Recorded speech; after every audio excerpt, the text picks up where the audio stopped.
We can now start the discussion of the how the properties of the electrons were found out. So let's say we want to determine the charge to mass ratio. What is this charge to mass ratio of electron? So this could be found out using techniques developed by Robert Millikan. So Thomson also performed some experiments. So what he did was he used gravitational force and the basic electromagnetic force to study about the charge to mass ratio of electron. So we know that when we have velocity in such a way, we know that if electric force and magnetic forces are equal, we know electric force is QE and magnetic force is QVB. So if they are equal, then in that case V will be equal to E over B. Now let's say that the magnetic field cancels the electric field like this, and then velocity is E over B. Because of this the beam will pass undeflected. Now the potential difference that is provided will provide some kinetic energy. So this is the force point of view. Now energy point of view is that the potential that we are providing will provide some kinetic energy. So we know that velocity is equal to E over B square. Now from here E over mass or charge over mass ratio will be E square over 2B square into potential. So in this experiment we can have this various values known. So by that we can easily find the charge to mass ratio. We can have E, we can have V, we can have B. So we can easily find the charge to mass ratio of the electron, or for that matter any particle. Millikan also performed an experiment like this, but in Millikan's oil drop experiment, Millikan's oil drop experiment, he took a container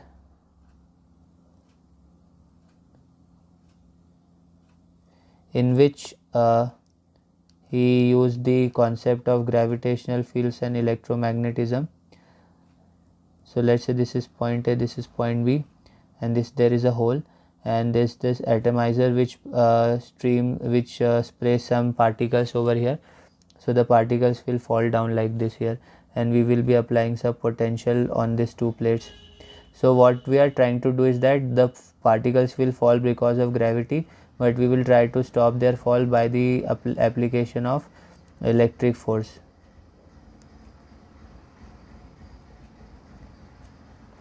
And then we will observe them.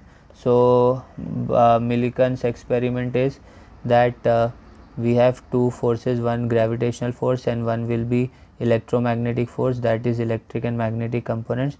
So QE will be mg minus b. So now this can be, mass can be the density into volume. So volume is 4 by 3 pi r cube, and density will be rho minus sigma into g. So from here Q will be equal to 4 pi r cube rho minus sigma g over 3e. So this will be the value of charge that we will obtain. By obtaining these values we can find the value of charge. So Millikan performed the experiments and obtained the charge of the electron, and also then afterwards he found out the E2m, that is charge to mass ratio of the electron as well. Now let's discuss about the types of emissions. So as it will be discussed in other chapters, emission of electrons from a surface can be done by providing some energy to the electrons. So electrons can gain energy in various ways. One way is thermal, that is thermoionic emission. One way is photoelectric emission. One way is field emission by applying some electromagnetic fields. So these are various ways by which we can free off the electron from any metal surface. So in this particular chapter we will be discussing about thermoionic emission. Photoelectric emission will be in different chapter. So it is quite simple. In thermoionic emission, we when a metal is heated, okay, it is quite simple. Thermal means heat. So when a metal is heated to a high temperature, then because of that temperature the electrons gain sufficient energy to escape the surface. Electrons gain sufficient energy to escape the metal surface. Usually it happens in metal, that's why I am writing metals, but it can happen in any material. So this type of emission of electron because of the application of temperature or heat is called thermoionic emission, and the electrons that electron coming out are called thermions.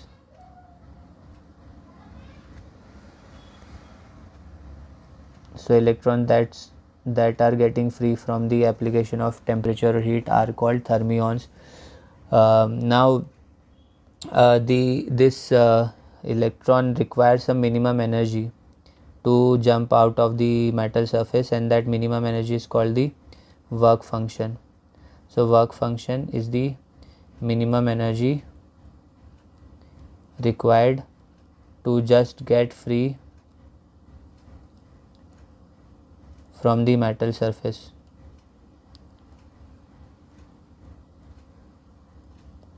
And the frequency, which is minimum frequency required, is called threshold frequency.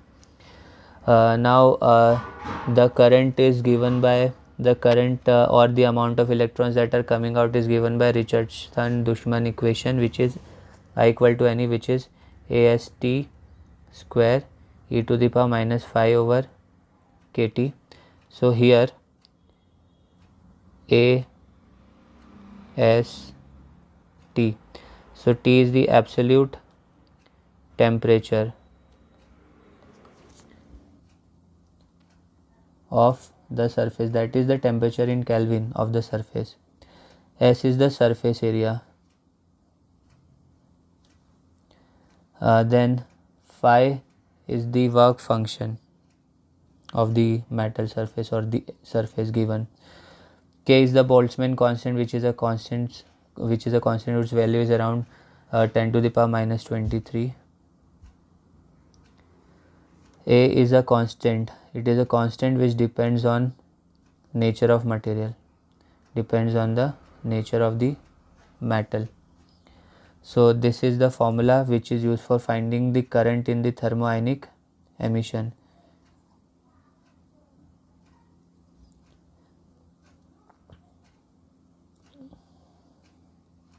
Now let us discuss about some interesting devices like diode valve. Diode valve. So diode valve is a device consisting of cathode which can be heated to high temperature to emit electrons, and an anode which can collect these electrons. So diode valve consists of two things. One is cathode and one is anode. Cathode heated to emit some electrons, and anode collect those electrons, absorbs those electrons. So this is a diode valve. Cathode and anode are sealed in a evacuated glass tube, and cathode is also called filament and anode is called the plate. Cathode is called a filament and anode is called a plate. They are sealed in a glass tube, and they sometimes there is a tungsten wire which is used as a cathode, and this device, this diode valve, is connected in the circuit to for various purposes. So the characteristics of this diode valve is something like this. This is potential, this is current. So the graph looks something like this.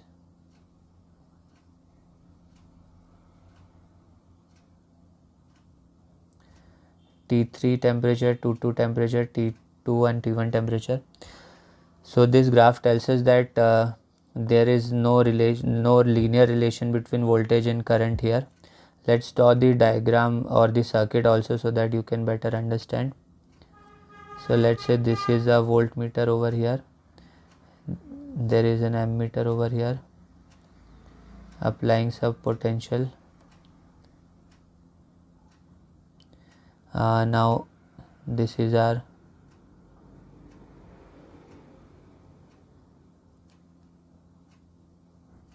diode wall. This upper part is anode, lower part is diode, cathode. The current flows like this and the potential is this. So the relation between current and potential is given by this graph. So it is not a linear relation, okay. It does not follow Ohm's law.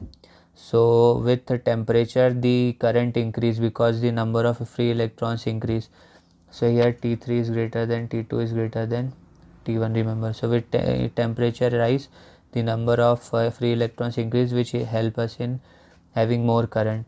So IP is also given by K Vp 3 by 2. So where K is a constant for a given diode, it is some constant for a given diode.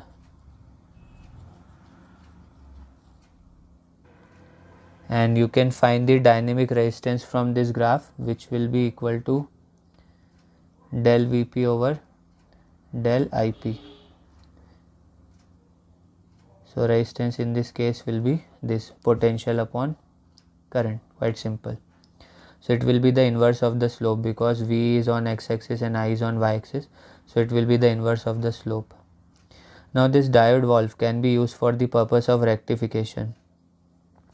So rectification is a process in which we convert alternating current into direct current. Converting alternating current to direct current.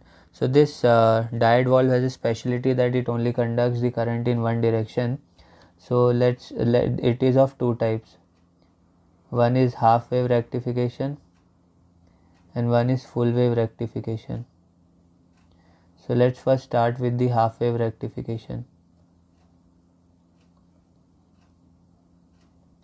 So let's say this is our circuit.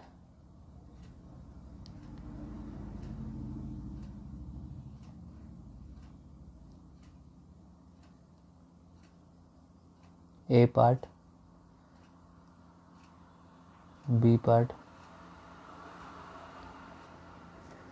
So when we apply the potential, then only the current in a certain cycle will be allowed to pass through. Let's say this is our cycle.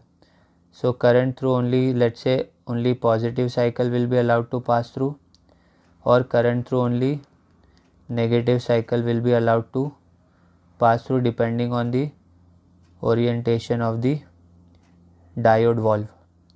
So this is called rectification because let's say in positive cycle it will allow the current to flow, in negative cycle it will not allow the current to flow. So this does the rectification, but only half of the wave is rectified. This is output and this is input. So only one of the wave is rectified, so therefore it is called half wave rectification. Now in the full wave rectification we will completely reverse the positive and negative cycle in a particular direction. So let's say the graph, the circuit looks something like this. This is our primary coil from which we will apply the potential. This is our secondary coil. So AC source is applied. Now let's say there is this output will be obtained from the middle part. Now there is diode valve in this region.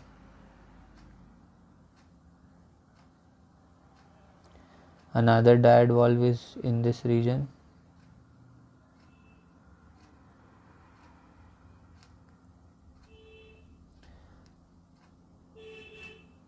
So let's say this is D1, this is D2. So again what will happen is that this diode valve will only allow the current to flow in one direction. So let's say this is our input, so output will be either only positive or either only negative depending on the orientation of the diode. So this is our input and this will be our output. So depending on the orientation of the diode, we will have it in either we will have positive cycle or a negative cycle. Now similar to having two terminals, we have three terminal device also. So triode is a three terminal device. This diode valve was a two terminal device. Now triode valve is a three terminal device. So here what we have is something like this.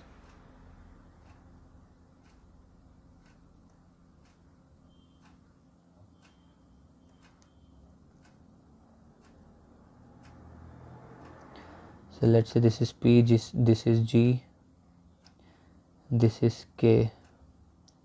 Now why? Because this is the plate which is also called anode, this is cathode, and this is the grid. So there is a third layer which is called the grid, which helps us in transmission of charge from cathode to plate or plate to cathode. So this is just a region which helps us in transferring the charges in a certain manner. So now the current is given by K into Vp plus mu Vg 3 by 2. So this is a constant. Vp is the potential of plate, Vg is the potential of the grid. So the current will be given by this formula in case of triode valve. So triode valve is used as an amplifier and various values are there, like the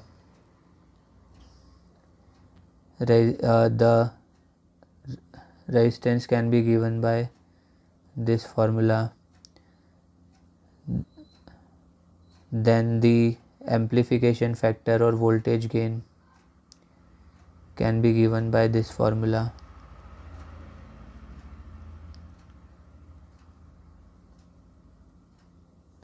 So there are various parameters which can be obtained in this triode valve, and the circuit looks like this. We apply some potential,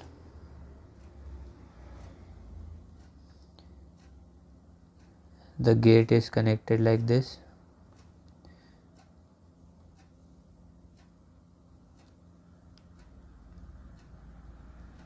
ammeter is there, a potential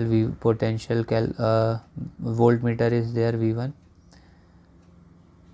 It is connected to some external part.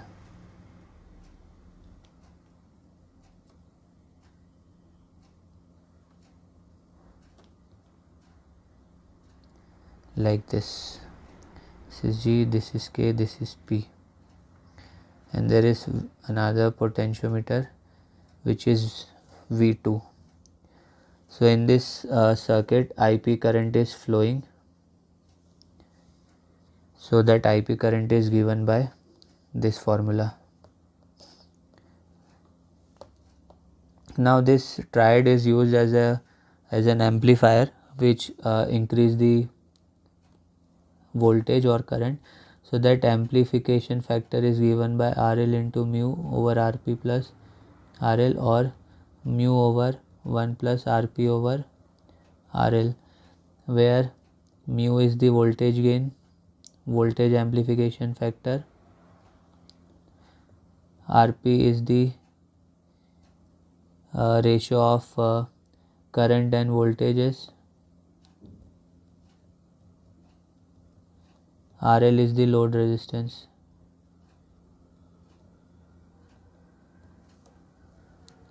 So this triode can be used as an amplifier because the input part has more current but less resistance, and output part has more current and more resistance. So overall the input power is less than the output power because power is I square RT. So here both current and resistance are high, here both only current is high. So therefore the power increase and the amplification occurs.